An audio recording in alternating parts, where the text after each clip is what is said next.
ఇప్పుడే జీ5 app download చేయండి. చూడండి మీ ఫేవరెట్ టీవీ షోస్ ఎప్పుడైనా ఎక్కడైనా. పైగా బామ్మతో పాటు ప్రాణం తీసిన ముద్దాయిలు ఆ ముక్కోటి వైకుంఠం కూడా వచ్చారు.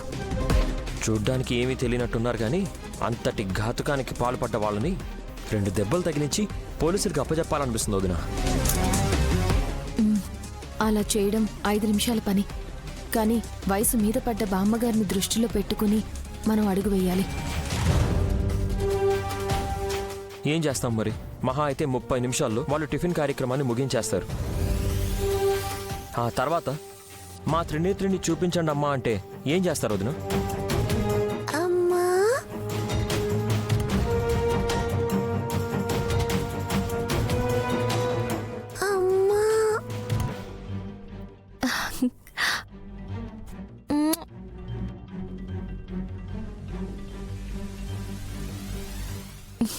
ఏం చేస్తే ఈ గండం నుంచి బయటపడతామో నువ్వే పరిష్కారం చూపించావా గాయత్రి?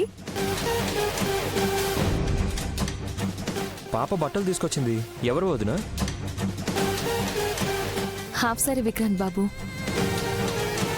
నేను ఈ డ్రెస్ వేసుకుని త్రినేత్రిలా బామ్మకు కనిపించమని గాయత్రి చెప్పలేకపోయినా అర్థం చేసుకోమన్నట్టు తనే బట్టలు తీసుకొచ్చింది.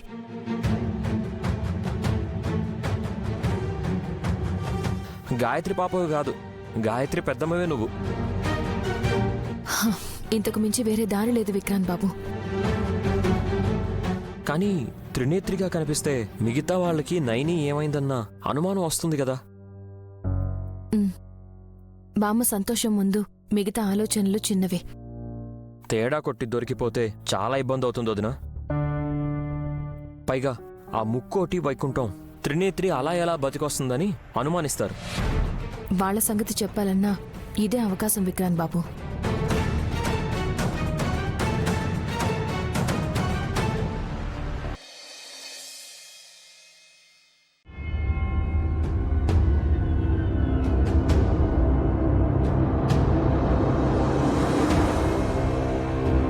మమ్మే,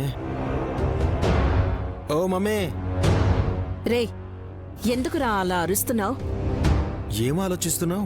ఇది అడగడానికి గొంతు చించుకోవాలా? నువ్వు ఆలోచించుకోవడం వల్ల ఉపయోగం లేదని గొంతు చించుకుంటున్నాను మమ్మీ. ఎందుకు?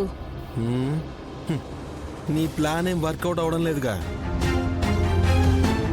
తను నైని కాదు అని త్రినేత్రి అని ప్రూవ్ చేసి ఇంట్లో నుంచి గెంటించేస్తాను అన్నావు. అరే, నిన్ను గెలిపించాలని నేను రాత్రికి రాత్రే దేవీపురం వెళ్ళి బామ్మ వాళ్ళని తీసుకుని వస్తే పెద్ద మరదలు సింపుల్గా ఏం చేసింది? నువ్వే చెప్పు. టిఫినీలు చేసి కాఫీలు సేవించండి, ఈలోపు త్రినేత్రిని తీసుకొస్తానని వయ్యారంగా వెళ్ళింది. తీసుకొస్తుందంటావా? తనేమైనా అండమాన్ దీవిలో ఉందా? అల్పాహారం కానిచ్చేలోపు ఆ పిల్లను పట్టుకొస్తాను అంది అనంటే త్రినేత్రి ఇంట్లోనే ఉందని కదా. అలా ఎలా ఉంటుందిరా? అచ్చం నైని పోలికలతోనే. ఇడియట్. నేనంటున్నది ఇద్దరూ ఇంట్లో ఎలా ఉంటారని. నాకు అర్థమైంది మమ్మీ, నీ ఫీలింగ్స్ ఏంటో. విశాల్ తమ్మి గురించే కదా. ఒక్కరు కాదు మమ్మీ, ఇద్దరు డబుల్ బొనాంజా, అది కూడా ఒకే పోలికలతో.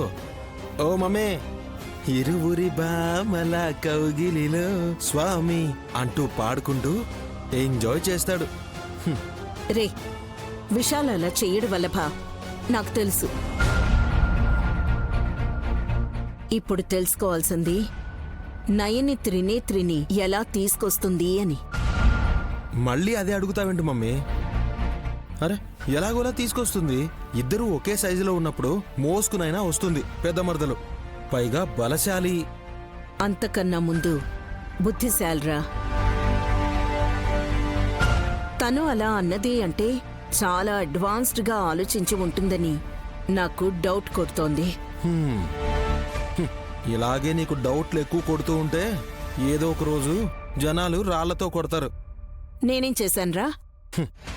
నువ్వు చెయ్యని పాప పనేదైనా ఉంటే చెప్పు మమ్మీ, అది కూడా చేసేద్దాం. నిన్ను నైని గురించి ఆలోచించమంటే నా గురించి చెప్తావేంట్రా? అరే, నీ శ్రేయస్సే నాకు ముఖ్యం కదా మమ్మీ. నువ్వు లేకపోతే నేను ఉంటానా చెప్పు? ఇక్కడ నేనుంటానా నువ్వుంటావా అన్నది ముఖ్యం కాదు వల్లభ. నయని అన్నట్టుగానే త్రినేత్రి ఉండాలి. లేకపోయిందే అనుకో, అప్పుడు నయని సంగతి నేను చూస్తాను. అయ్యయ్యో వద్దు మమ్మీ, రిస్క్ తీసుకోకు. రాశి ఫలాల్లో ఈ రోజు నీకు బాలేదు.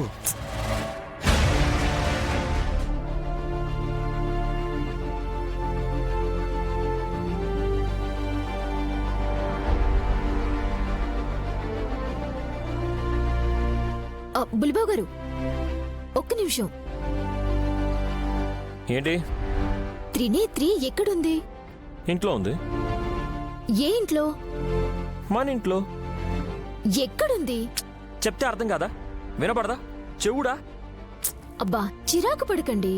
ఇంట్లోనే ఎక్కడుందని అడుగుతున్నాను. నయని వదిన చూపిస్తానని చెప్పారు కదా. మా అక్క అందర్నీ కన్ఫ్యూజ్ చేస్తూ చుక్కలు చూపిస్తుంది తప్ప త్రినేత్రిని చూపించదు. చూపించకపోతే నయని వదినే త్రినేత్రి అని అనుకుంటారు కదా. అలా అనుకుంటే మాత్రం మా అక్క వాళ్ళ వెంట ఎలా వెళ్ళిపోతుంది చెప్పండి? ఇన్ని కోట్ల ఆస్తుల్ని విడిచిపెడుతుందా? ఆస్తుల గురించి ఆలోచిస్తున్నావు గాని తను కన్న బిడ్డల్ని వదిలి ఎలా వెళ్తుంది అని అడగలేదు చూసావా? పిల్లలదే ఉందండి, మళ్ళీ అయినా పుడతారు. ఫ్యామిలీ ప్లానింగ్ కూడా చేసుకోలేదు. ఒక దఫాకు ఇద్దరిని కన్న మా అక్క ఈసారి ముగ్గురిని కన్నా ఆశ్చర్యం లేదు. నీకు లేని అదృష్టాన్ని అక్కసుగా చెప్పుకుంటున్నట్టుంది సుమన. ఇప్పుడు నా గొడవ ఎందుకులేండి. ఆ త్రినేత్రిని మా అక్క చూయిస్తుందంటేనే ఆశ్చర్యంగా ఉంది. ఎందుకని? ఇద్దరు ఒకే పోలికలతో ఉన్నప్పుడు, అది కూడా తను ఈ ఇంట్లోనే ఉంది అని అన్నప్పుడు విశాల్ బాబు గారు కన్ఫ్యూజ్ కాకుండా ఎలా మేనేజ్ చేసుకుంటుందా అని ఆలోచిస్తున్నాను.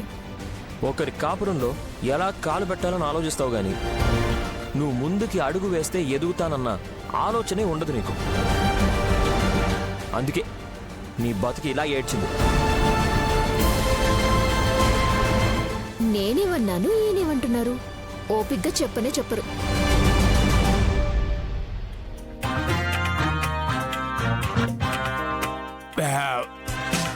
కొంచెం తక్కువ తినచ్చు కదా. ఎక్కడే ఎన్ని రోజులు నా మనవరాలు కనపడకుండా పోతే మీరు పీకల దాకా తింటారా అని తిడుతూ సరిగ్గా అన్నం కూడా పెట్టేది కాదు మీ అమ్మ. ఇవాళ 20 ఇడ్లీలు, డజన్ దోశలు, 6 వడలు తిన్నాకనే ఆ తృప్తిగా టిఫిన్ చేసినట్టు అనిపించింది. ఎవరింటికో వచ్చి పందికొక్కులా తిన్నావనుకోరా.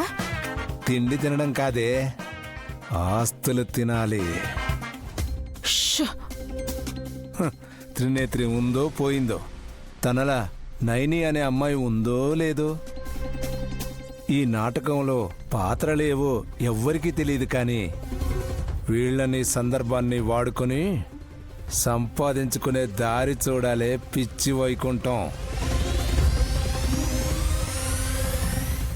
జీ5 యాప్ డౌన్లోడ్ చేసి అన్ని ఎపిసోడ్స్ పూర్తి ఉచితంగా చూడండి.